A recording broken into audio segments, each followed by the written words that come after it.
عافیت کی ایک دعا اتنی زبردست ہے، اللہم عافنی فی قدرتک وادخلنی فی رحمتک واقض اجلی فی طاعتک وانشر لی علی من رحمتک وانزل علی من برکاتک۔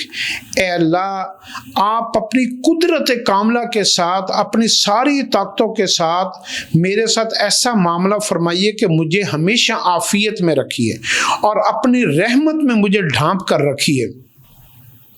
وقض اجلی فی طاعتک، اور جو مرضی ہو جائے میں تیری نافرمانی نہ کروں، مجھے اپنی فرما برداری اور اطاعت کی توفیق عطا فرما کے رکھیے اور میرے انجام کو نیک کام کے اوپر اختتام فرمائیے اور مرنے کے بعد مجھے جنت کا اندر داخل فرمائیے۔ یہ مکمل دعا ہے عافیت کی اور ہر وہ اس انجام کی جس کا انجام خیر ہو، اور وہ ہر انسان کے ساتھ ہونا ہے۔ ہر انسان ان تمام پروسیس سے گزرنا ہے، تو اس دعا کو اگر آپ پڑھتے رہیں گے تو آپ کے یہ تمام جتنی بھی سٹیجز آپ کی دنیا میں آنی ہے، موت کے وقت آنی ہے، آخرت میں آنی ہے، وہ ساری سٹیجز آپ کی پار ہو جائیں گی۔